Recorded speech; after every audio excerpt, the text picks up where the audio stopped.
The Alternative Dig Talk. Real issues, real talk. Hey Teddy, have you noticed how little attention science and health issues get in the media? Totally, Edgar, yet science information is very important. Yeah, for sure. That's why the Health Journalists Network is here. How can they help? They are a group of journalists dedicated to advancing public understanding of healthcare issues through impactful reporting on health and science. Oh, really? Yes, they meet up every month with scientists and researchers, policymakers, and activists at the science media cafes. They then relay what they discuss to the public. Does that benefit us? Oh yes, very much so.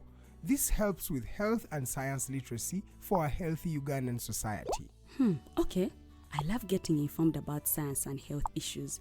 Health information makes all the difference between life and death. I'll look them up and engage them. That's great. They are based all over the country. Oh, okay. That's interesting, and they should be making real impact. They are empowering health communities through journalism. Journalists can save lives just like doctors.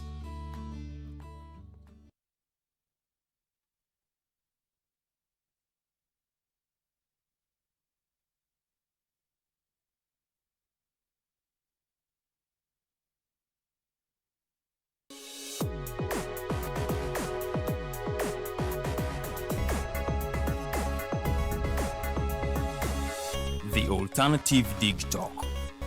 Real issues, real talk.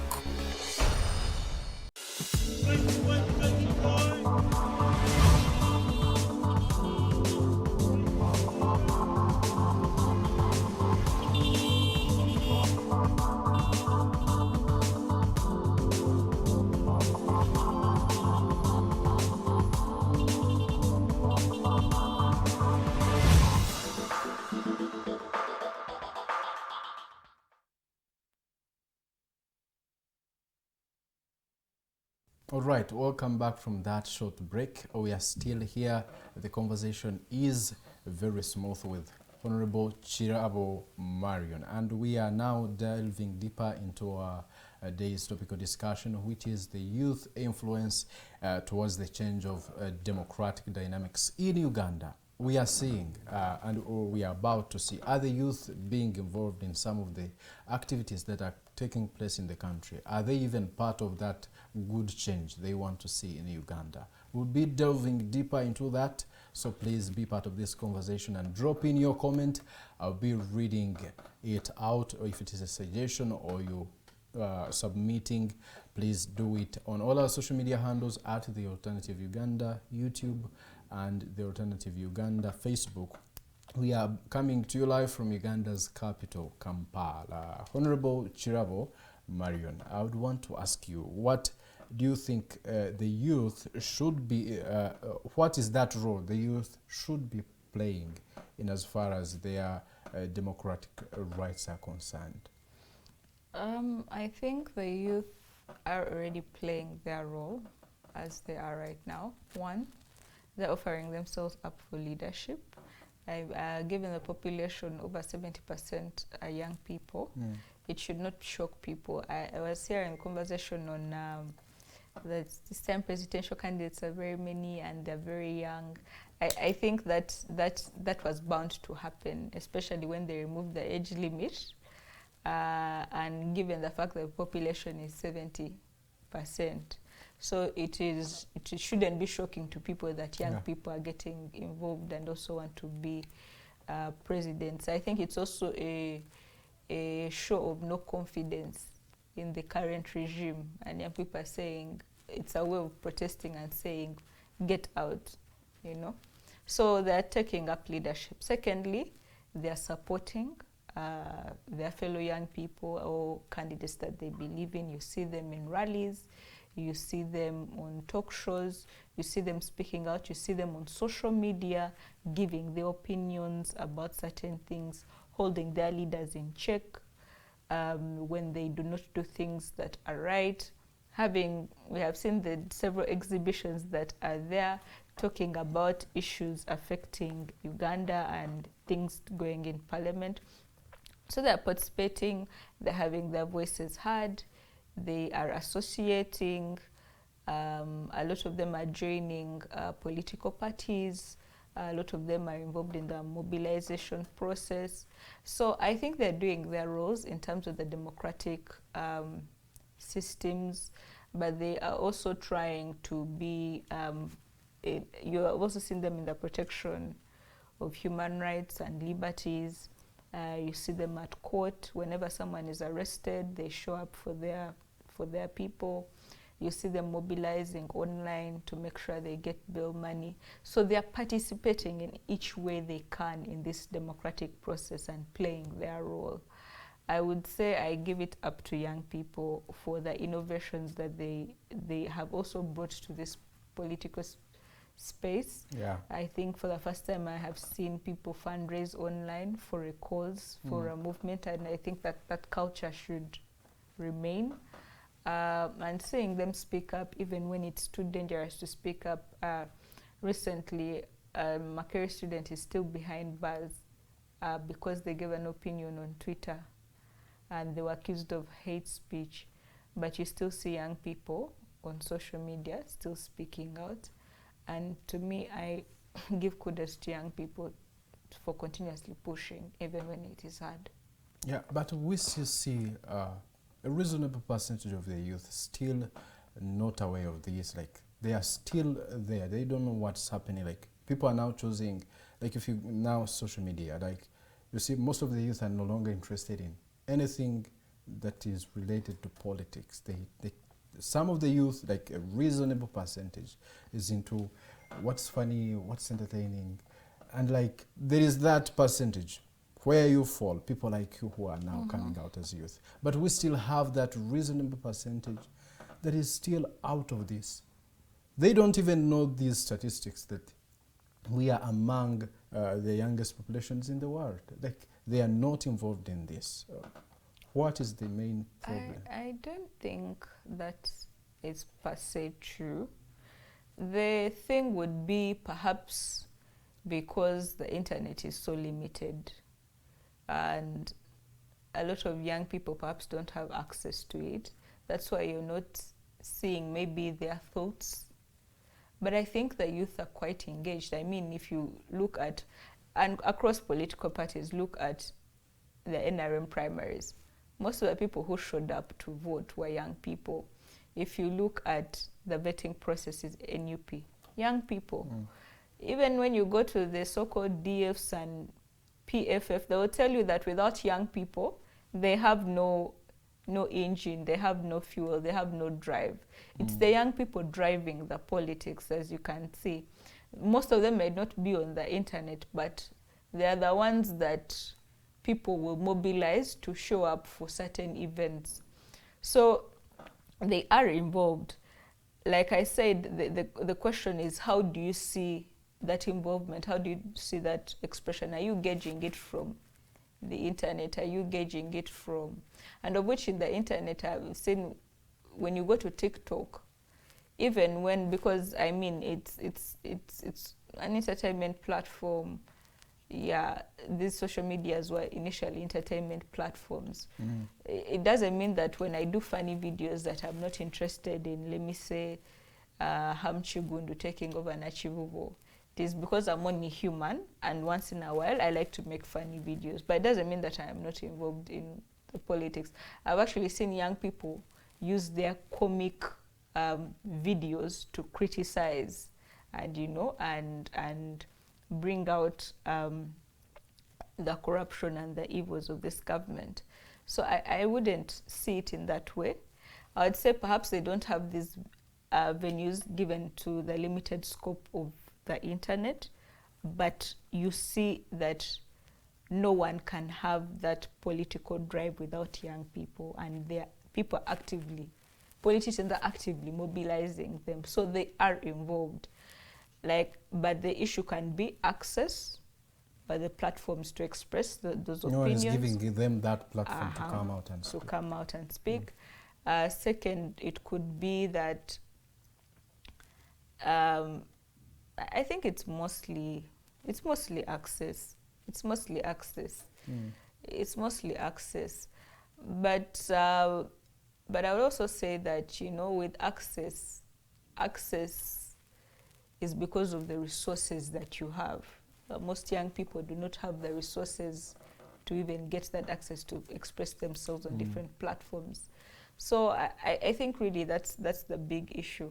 But of course, the risks that come with that platform, you know, as I've pointed you out, there are several young people behind bars because of expression. Yeah, so I think those are the two things that are really hindering young people from expressing this opinion, but they do have it. And they are, when you go to the villages, when you go wherever, rural, urban areas, young people are expressing. The problem is the risk that come with it. So some of them do not have the guts to continue that struggle. They choose to stay off camera and are contented with what's happening. Oh, no, they're not contented with what's but happening. They have any other alternative. If you are intimidated into something, it is not because you are content. But also, I think even with that intimidation, they are trying to make their voices heard. Recently, I was watching the news and I saw in Barara a young person going around spreading information about NUP and, you know, really campaigning and advocating.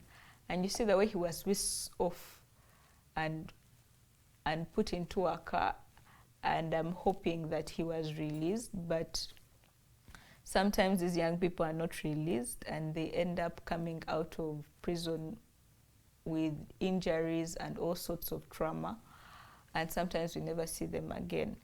But still you see people, one person is taken and a person replaces them. So I would say that even when they're intimidated, they still try to show up, though not in the numbers that you would expect. Yeah, but they still try to show up. I mean, you are an armless population, you have no weapons, you have no military training, you're going against the military. Good enough, you are now you're supporting the National Unity Platform, where people believe in their power, people power. Yes, the government may be armed, but we as Ugandans, as a country, Uganda, having over 70% being young, one would think that maybe if they wanted anything like that new Uganda some people dream of, like if that 70% was involved, maybe something would have happened, not taking that too long. We see some youth giving up, like you've been mentioning of those things where we see them arrested, like some are just taken to places where you can't even trace them. Isn't the system now, is the system silencing them to the extent that they are giving up? Or it's just a few percentage of people interested in that new Uganda? I don't think it's a few percentage, unless you don't live in this country. Unless you don't live in, or you are very privileged that what plagues us, all of us, does not plague you. You might belong to the 1% who is able to go to Nairobi and be treated there, or to India or wherever. But if you're common Ugandan like the rest of us, struggling day by day, you do believe in this new Uganda, or you have hope. You might not believe in the different venues that people are using to get to this new Uganda, but you would want better for yourself. So I don't think that the rest of the population is not interested in a new Uganda. I think the challenge is the how. How do we get there? How to achieve that new Uganda? Yes, how do we get there? That is the question that has plagued us for the 30 plus 40 years that Museveni has been in power. That how do we muscle up to this man and get him out? Is it armed resistance? Is it non-violence? Is it a continuous electoral process whereby we feel sometimes that we have no voice? So the avenues have always been how. The question has always been what avenues. And I think the challenge has been for us agreeing on what those, which avenue, which vehicle. One will believe in non-violence. Others will believe in starting maybe armed resistance. Others will believe in electoral processes, and we'll have a disagreement. I was recently seeing a newspaper article talking about the cons and pros of defiance versus protest vote. You get, I think it has always been the mechanisms that we are using, the fact that we might not be able to agree, but also in not agreeing, I think we'll come to that point where all of us reach that consensus that this is the way to go. But for us to get to that point, it needs a constant build-up. That build-up can take 40 years, it can take 20 years, but we need to keep on engaging the population. We shouldn't give up on the population because they live in the same ecosystem that we live in. They're equally frustrated. We need to continuously engage them. I personally believe in non-violence. I don't believe in military governments. We have had so many of them, Yes. and the results have been the same. I believe in rule by the people, by civilian rule. So we need to keep on engaging the people that it is possible. Find mechanisms to give them constant hope until we build up to that point. So in conclusion, for me, I think it is the avenues. Perhaps the people do not agree on certain avenues. So the how, making people believe that if we use this route, we can make it happen. But that involves constantly engaging the population. I don't think we should give up on the population, or we should say that the population is comfortable. It is not comfortable. The question they ask themselves is, how do we get there? And we have to convince them that we can get there and that our avenue is the right one. Has that question been answered to the youth who are asking, how do we get to that in Uganda? Do the youth have the same agenda? Like you said, some might be having hopes in maybe going against the government militarily. So some may be saying we should now like defiance or any other option that is available. Do the youth have that same agenda? Are they united to think in the same line so that they can achieve something, or they are not united, something that maybe would keep them behind? So is that question being answered? How do we get there? Do they have someone telling them how to get there and the right way to follow? Do they have it? Well, we as NUP have shown a couple of mechanisms of how we can get there. One of the mechanisms, because we believe in non-violence, one of the mechanisms that we think can work is overwhelming the regime by turning up and making sure that your vote counts and protecting it. We are trying to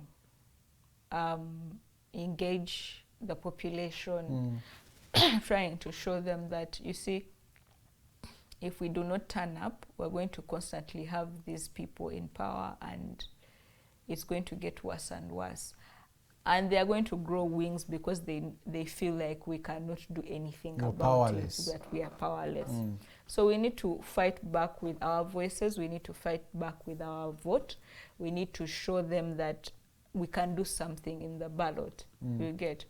So those are the ways that we have shown, at least for us as a political party, that join us. But also the electoral season is a way to mobilize and engage the population, especially on matters affecting this country, on issues that we think that the populace might have not known or gotten word of, but this is the time to tell them this is what is happening, and therefore we need to fight back in order to correct the situation. So Agreeing, perhaps we have not yet. We need to engage more. We need to engage the population more. We need to talk to them more and make them believe. There's a certain hopelessness, and we need to fight that hopelessness. So how we fight that hopelessness is to continue to campaign to them, continue to tell them that this is our country, we are stakeholders in this country, and therefore we cannot just leave it to whom it may concern. We need to constantly fight to make sure that we bring about that new Uganda. But this gospel has been there for some good time, led by even Honorable Robert Chagulanyi and other people have been coming out and calling upon the youth to be involved in the new Uganda they want.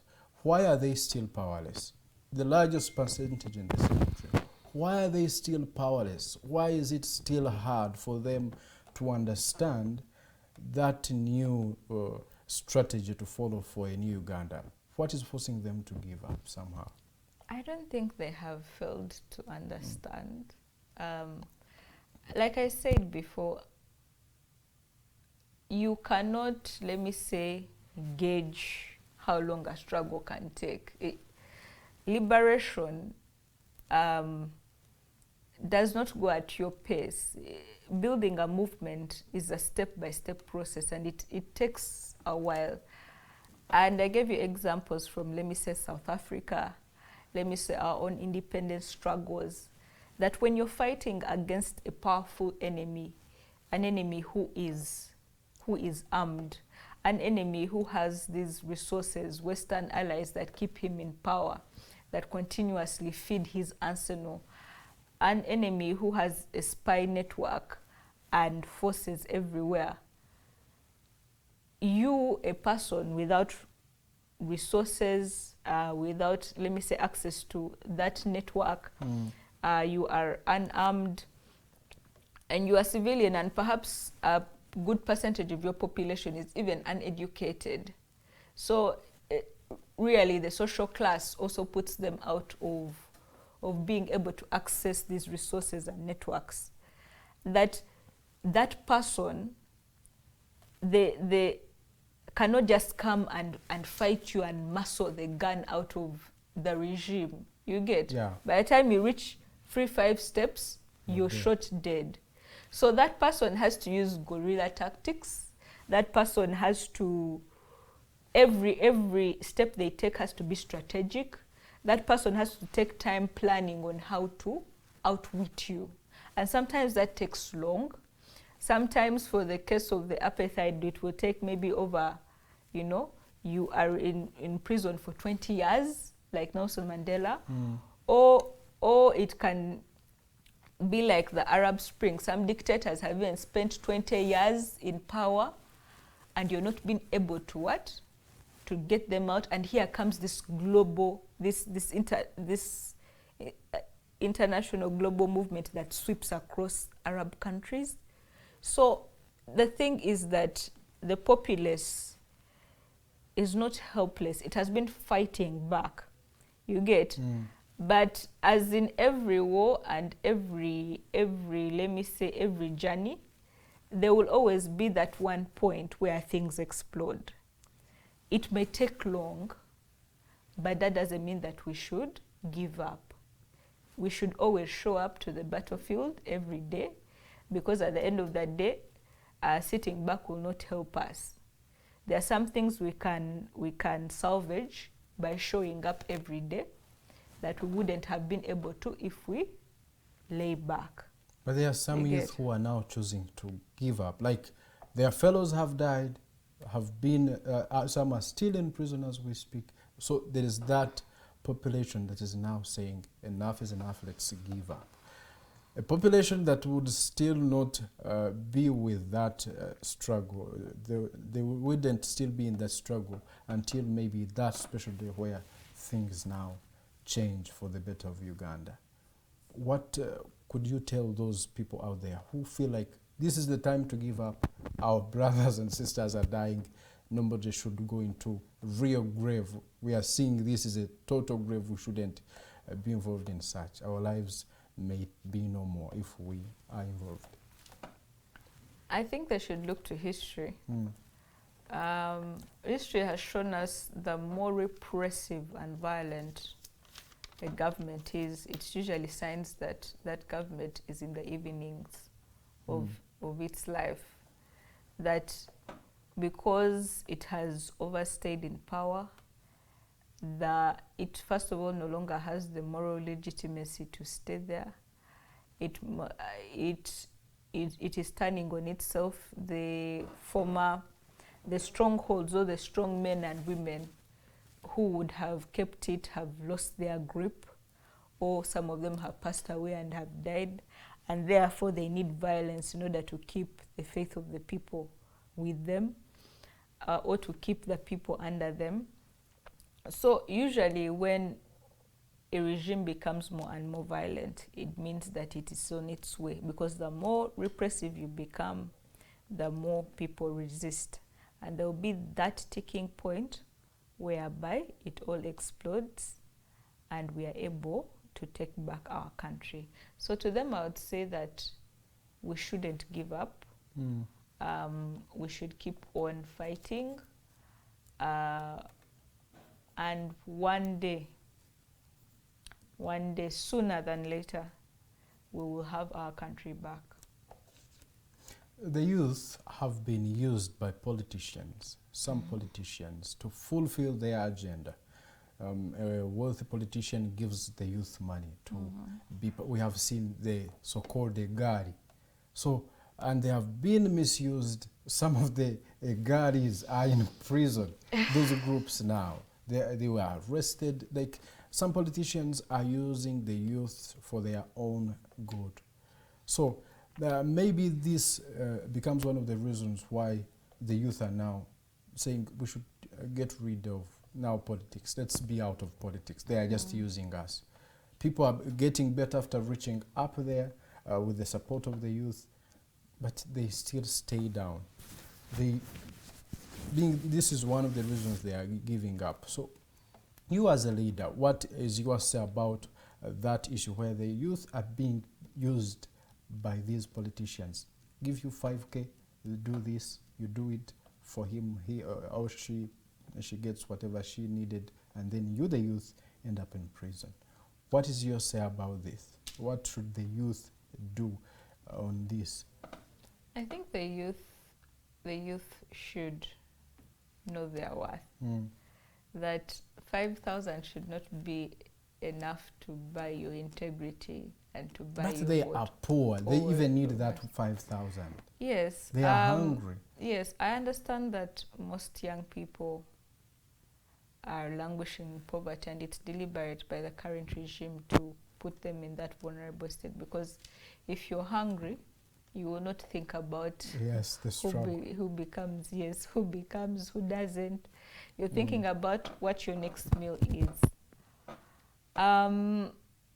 But I would say still that person, you will take that 5,000 for that day, and this person will give it to you, and that will be the end of it. And they'll forget that you ever existed, and you keep on languishing for the rest of the days. Because, you know, these people, they only give out that money once during campaigns when they know they need the vote, and then they disappear from you for 5 years. So you choose this 5,000 for a day, or someone who's going to fight with me for the next 5 years, who I know that I can reach out to, and they will pick up my calls, or I can go to their office and they will be able to help me in some way.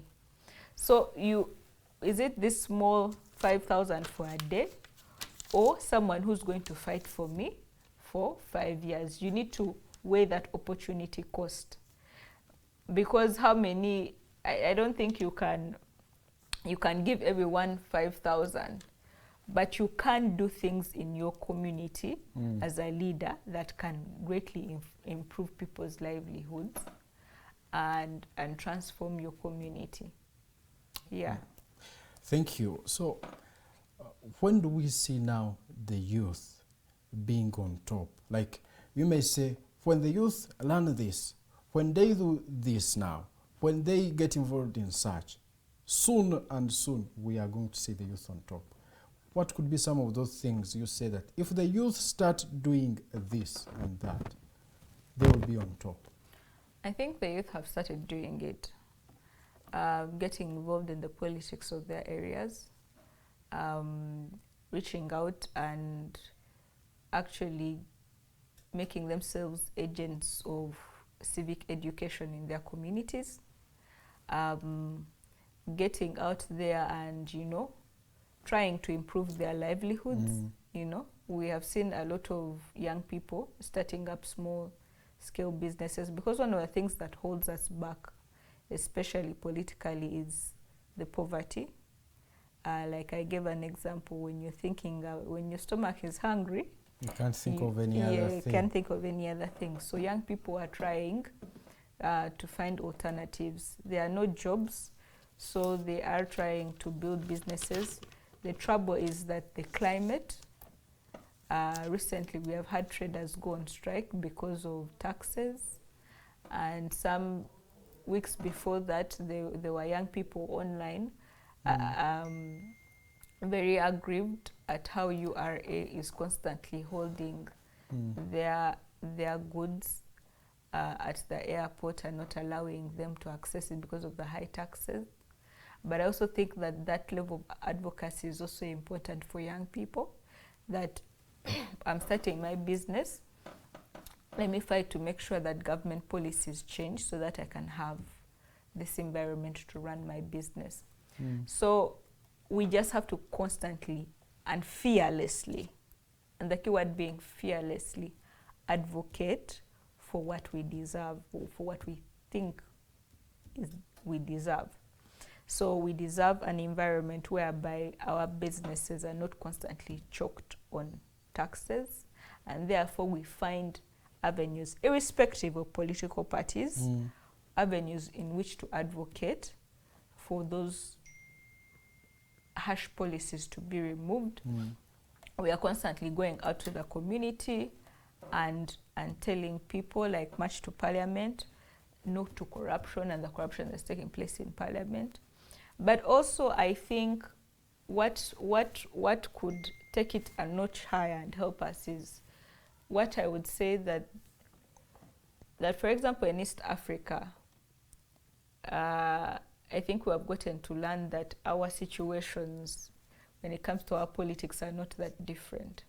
So having a Kenyan standing in solidarity with a Ugandan, and let me say a Ugandan standing in solidarity with the Tanzanian, I think is a very good trend that we have to continuously feed into and reach out.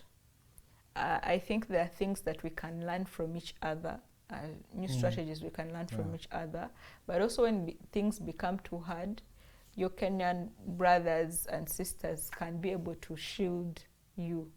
I will take us back to history when I say, when fighting Amin, the Obotes and the Musevenis will tell you that Julius Nyerere was their best ally when it came to that.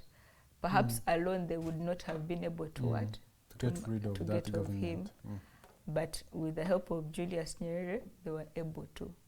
So I think we need to lean into that given our history, but also looking at the independence struggles, how their different countries came in to help other countries in helping get rid of their colonial governments.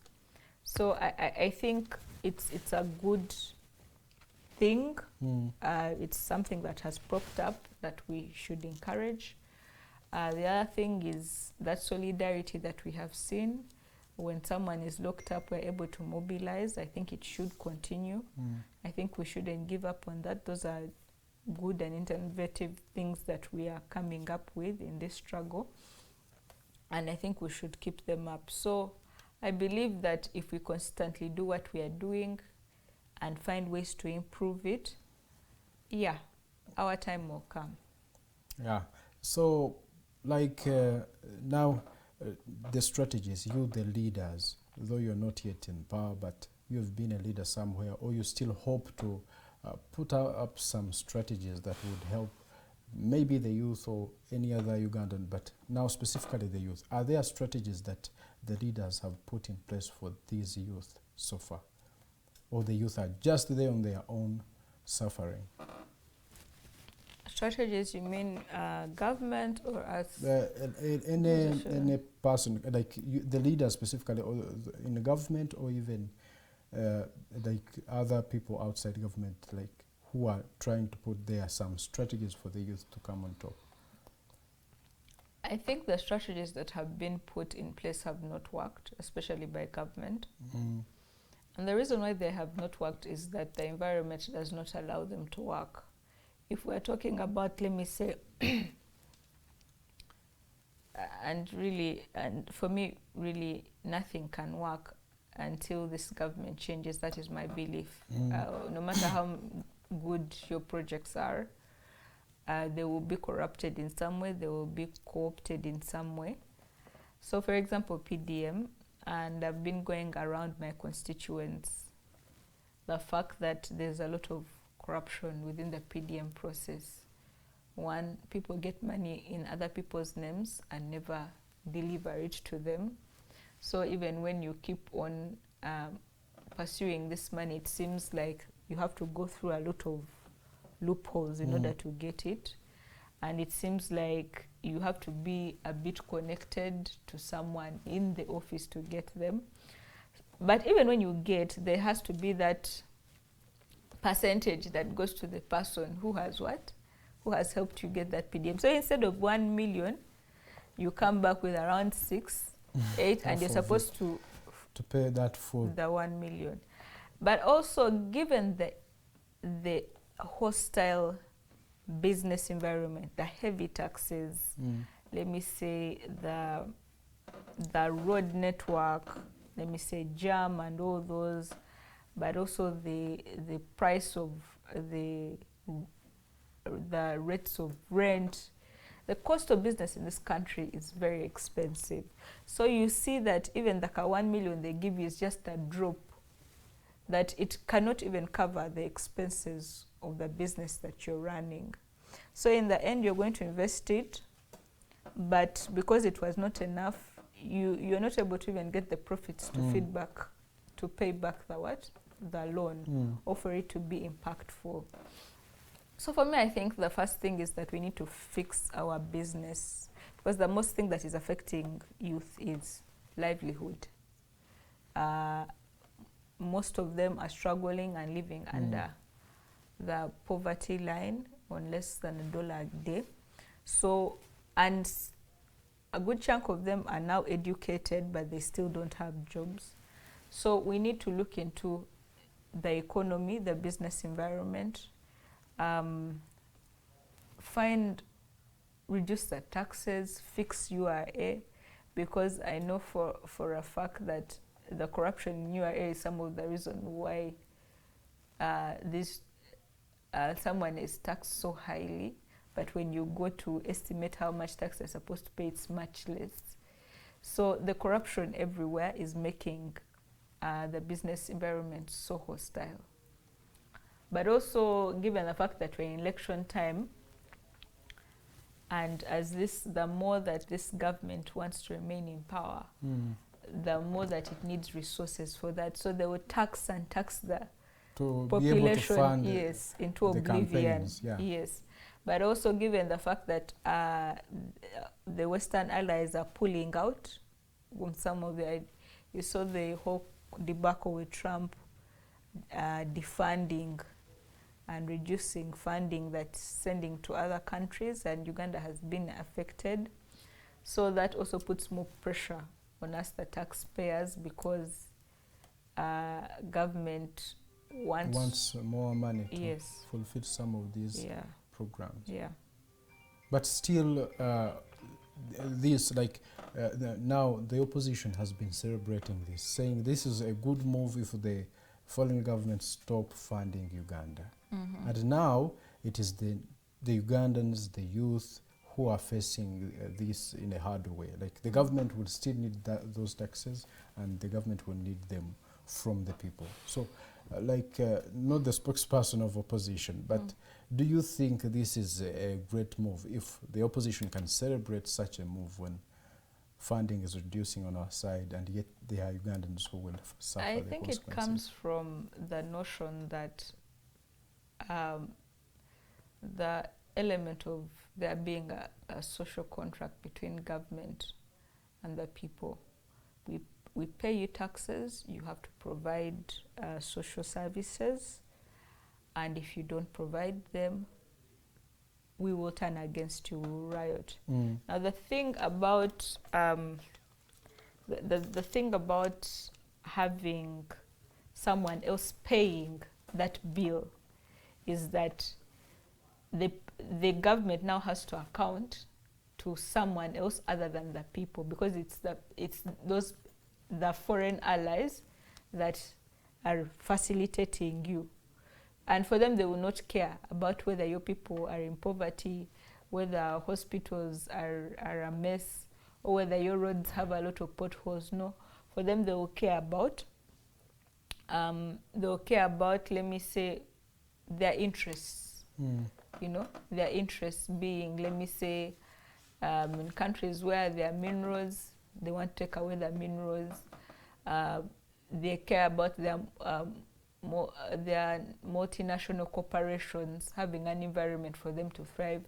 That's why you see that some of them are tax exempted for like 5 years. You get. So you, the people, will not have a stake in your affairs because you don't pay for anything. You get. You are not funding this government, and therefore whoever holds the pipe plays the tune. You get. So the government just benefits from these. The common man still remains exactly.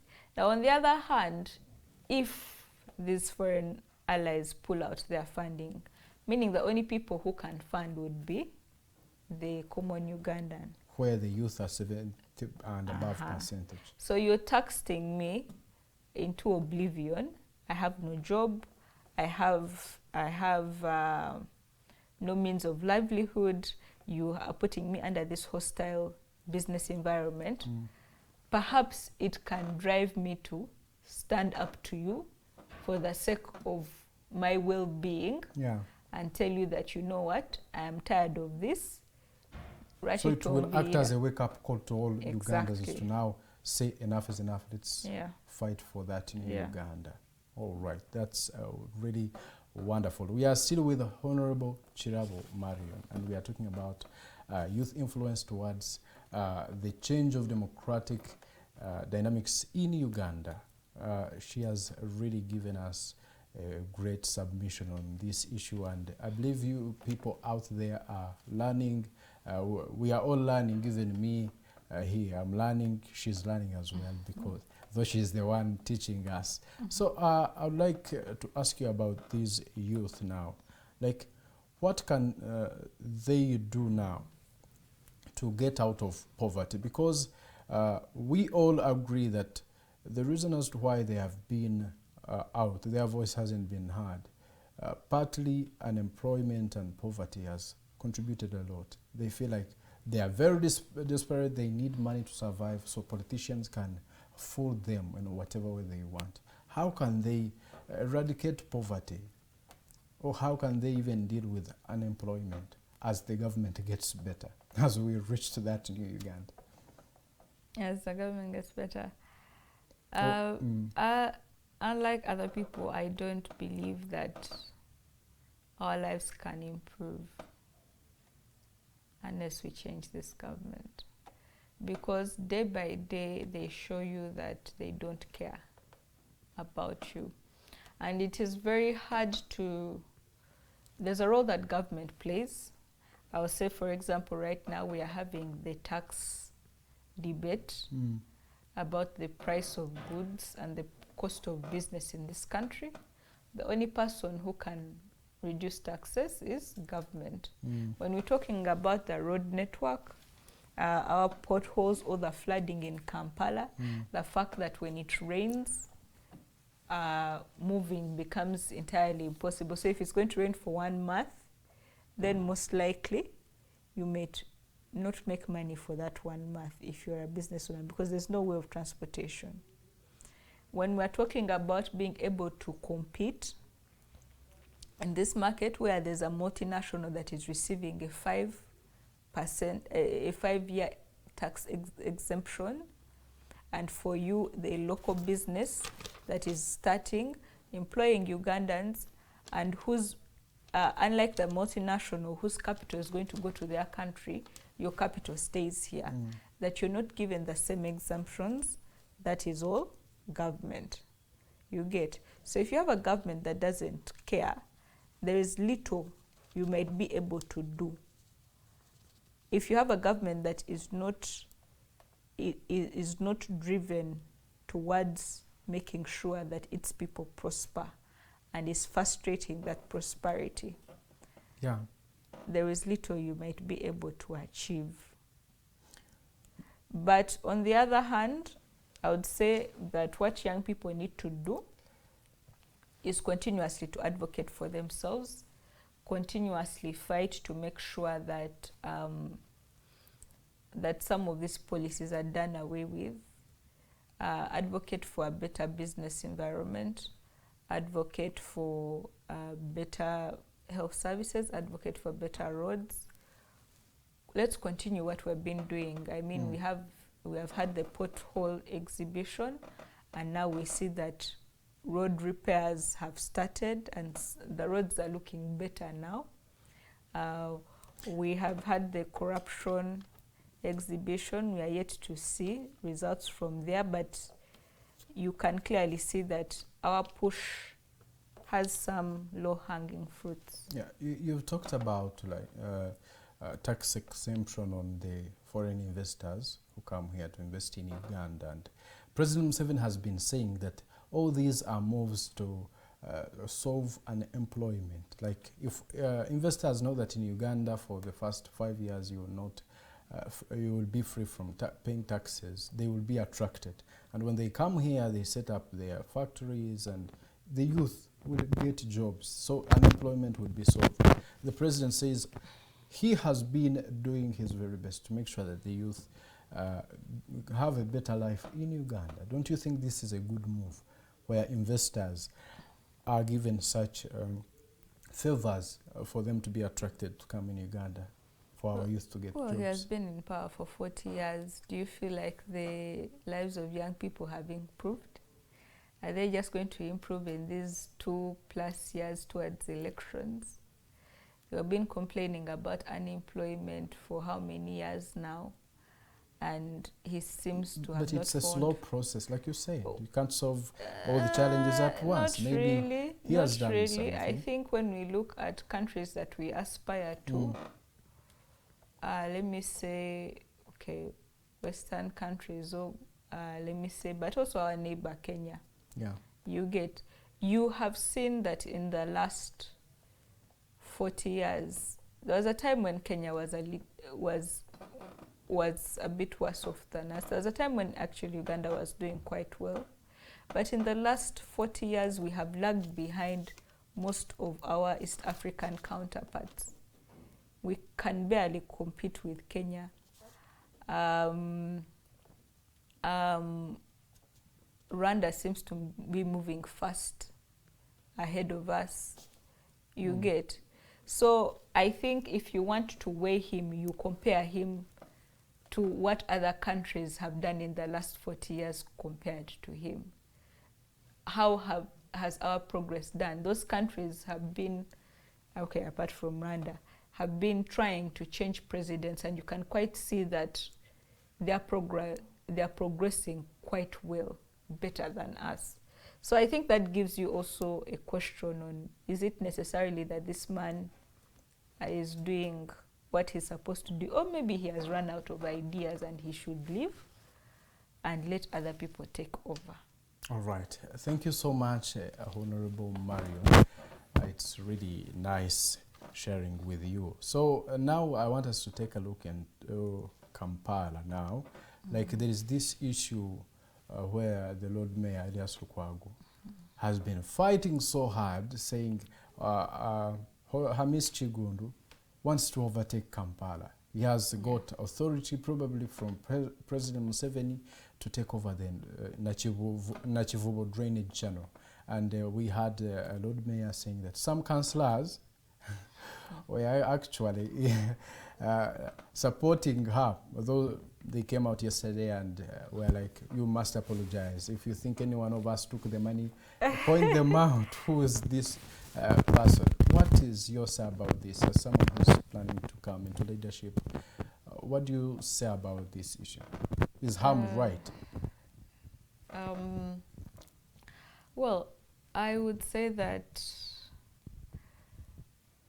there has been a history of dubious people taking government land under unscrupulous, using unscrupulous means. Nachivubo's channel is not just a drainage channel, but it is also a stream. It is with a country that is constantly facing floods because of the encroachment of swamps and natural avenues through which you know that most of Kampala is a wetland. Yeah. You know, so the more you encroach on the swamps and the more the flooding increases, because the water that is naturally supposed to be there has nowhere to go. So no wonder we have every rainy season we have a flood. We have floods in Kampala. So I understand where the Lord Mayor is coming from when he says that you now want to take one of the last drainage systems that we have, and you want to, in essence, you will be increasing the flooding in Kampala. And then the thing is that whereas people say that we do not want open drainage systems, I will still insist that Nachivubo is a natural stream. Ideally, if you wanted to preserve, let me say, the beauty of Kampala, what other countries have done is that they create green belts around those natural places, that you have a stream that is running through the city. It's clean, it even has fish, like it's so clean that it even has, I've seen that in Japan, whereby there are streams that go through the city, but the city is built around them in such a way that they add beauty to the city. So that's one way. It doesn't mean that you have to close it up. You can actually create like a green belt around it. The question would be, let me say, how you make sure that people don't throw in the trash and what, but I think that also comes to the issue of garbage disposal in Kampala, and which I think, okay, that's an issue for another day, but if you work on the issue of garbage disposal, I think you can solve that. But the thing about the Lord Mayor, what I would agree with him is the fact that Ham Chigundu seems not to have presented a plan. And then also, why is it the president directing you to be given this land? There are mechanisms through which the disposal of government land should happen. I mean, KCC should be involved, NEMA should be involved, because this is a drainage channel. What are the effects? We don't know the impacts of what your plan will be. And so there are a lot of things. The dubiousness of the process gives no confidence to anyone that actually these guys are going to put up structures that are not going to cause more flooding. So I do agree with him that the proper channels should have been taken, because, again, this government has proved to us time and time again that they do things and they don't care about the consequences. Yeah. So we need a report from NEMA. We need Ham Chigundu should be able to present his plans so that we see and we can gauge. But it is said that Hamis Chigundu is actually planning to set up a modernized waste management system if he, like you said in Japan, an example of those drainage channels in Japan, how do they treat their waste? Like that is the kind of system that maybe Hamis is planning to bring in Kampala. Don't you think this is for the good of the people? Some people are now saying that Honorable Kwagu is just now playing politics, that people just want to be in news, that this is a good move, they should even support her. Well, my argument would be that if you feel that your plan is so nice, that it's going to improve, then show it. Why are you hiding? Why don't you go through the right channels and show this grand wastage system that you believe that is going to improve everything? That you know Ugandans will that like. You know they will like. Put it on table. Put it on table and show us how you're going to build this underground, because I've been hearing people talking about underground sewers. Let us see that, how you're going to build that, you get, and what the cost will be, which I highly doubt that him as one person can actually have that much money to have underground sewer systems in the whole of Kampala, but I never know, it's not to me. Usually those are massive projects that only government can be able to facilitate. I highly doubt that whatever he's going to do can be that massive, because underground tunnels, the sewage system goes underground, you know. I doubt it. In a letter we saw, which is said to be from the office of the president, he says Ham's proposal was that he could recover his money put in that system by setting up buildings on top of that drainage channel. Maybe allowing people to come and rent those premises, then he could get the money. So he's a rich person. We think maybe he could have done that. And another thing, that drainage channel has been too local. Like, it has been very dirty. Our local drainage channels in the country, like, you know, like its existence has been of a great threat to the neighboring people. Like, because some people are saying there are some people who are doing their business around the channel, but their health has been at stake. Why not appreciate someone who has come out to change that narrative? Well, one, like I said, Nachivubo was originally a stream. It's a stream. I am one of the few people who objects to let us reclaim everything. Let us build on everything. Because Kampala, a big percentage of Kampala is wetland. So where does this water go? That is why we have the constant thing of flooding. Now, if we had proper planning people, it would be, how do we maintain this ecosystem, not destroy it, but also have enough land for habilitation. That should be the conversation that we should be having, not building over things. You get, because then you're going to cover up every place that this water would have been able to settle, or every place that this water would have gone. But then secondly, even if we're talking about an underground sewage system, I still insist that if your plan is so grand and you have the capacity, the money, it takes nothing from you to present it in front of KCCA and tell us what you're going and tell us what you're going to do. Absolutely. Thank you. Yeah. Thank you. Maybe your last remarks to our viewer and to your voters. My last remarks would be, like I said, I am running for LC5 Woman Councillor Makerere. I think we have an opportunity this election to vote into power leaders who actually care about us, to vote into power leaders who actually have a plan and who have a proven track record on working for the people. So I request them to vote me as someone who has had a proven track record and as someone who continuously fights for the people, even when I'm not in power. Yeah.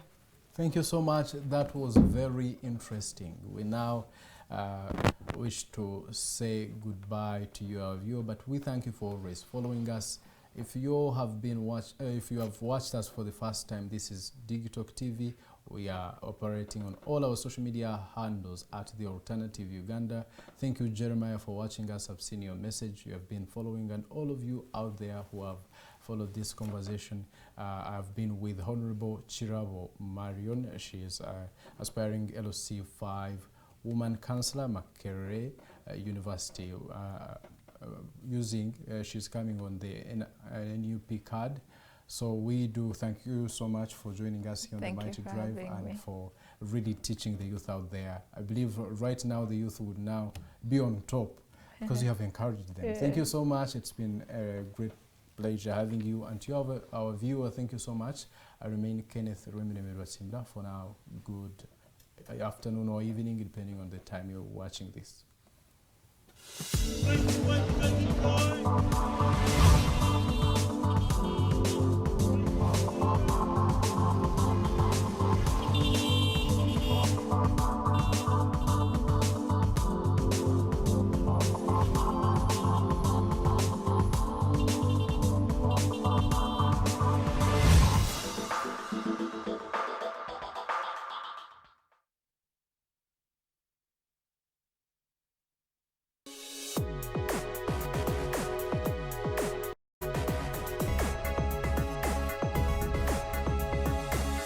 The Alternative Dig Talk. Real issues, real talk.